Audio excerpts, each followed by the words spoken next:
Step वह उसके error को ढूंढेगा। कोई भी प्रोग्राम तभी ना रन करेगा जब वो एररलेस हो। आपका इंग्लिश का टीचर या हिंदी का टीचर या कंप्यूटर का टीचर आंसर को तब सही करेगा जब आपका सेंटेंस रेलिवेंट हो। आपका ग्रामर एरर है, लिखने में एरर है, किसी को कहीं लगा दियो, किसी को कहीं लगा दियो, तो पहले तो उसी पर नंबर काटना चालू करता है ना, उसको आंसर नहीं समझ में आएगा। आपके साथ अभी तक आदत ये है कि आप आंसर अपने लिए लिखते हैं, आप ये सोच के लिखते ही नहीं है कि ये पढ़ेगा टीचर। कोई भी आदमी किताब अपने लिए लिखता है कि दूसरे के लिए लिखता है? आप ड्राइंग अपने लिए बना रहे हैं कि दूसरे के लिए? ये दोनों मोड पॉसिबल है।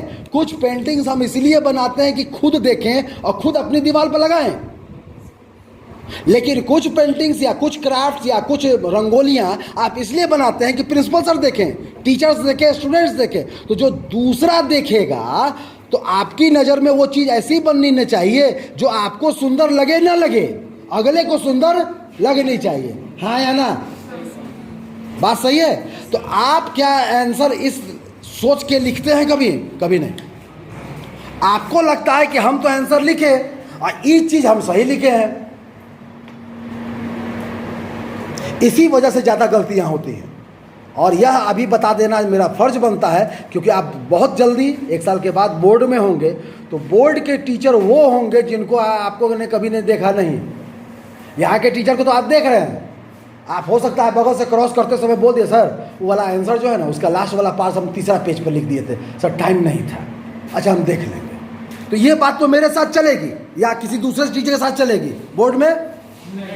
तो आपको आंसर अपने खुश होने के लिए देना चाहिए या दूसरे के लिए देना चाहिए? तो यही सोच के अगर आप आंसर की तैयारी कर रहे हैं तो आपके मार्क्स बढ़ेंगे, और आप खुद के लिए लिख रहे हैं तो आप रिजल्ट जानते हैं। ठीक है? तो कंपाइलर पूरा प्रोग्राम पहले रीड आउट करेगा, दूसरा एरर ढूंढेगा।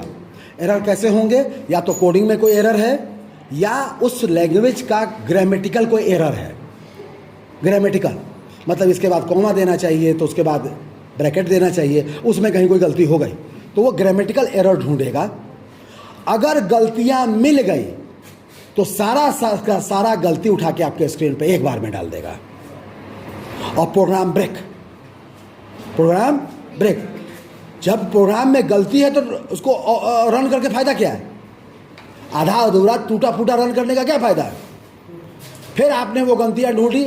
मान लीजिए कि एक 10,000 लाइन का कोडिंग था, 10,000 लाइन में से एक ही बार में आपको 9,000 लाइन गलती दे दिया। आप देख के ही परेशान हो जाएंगे।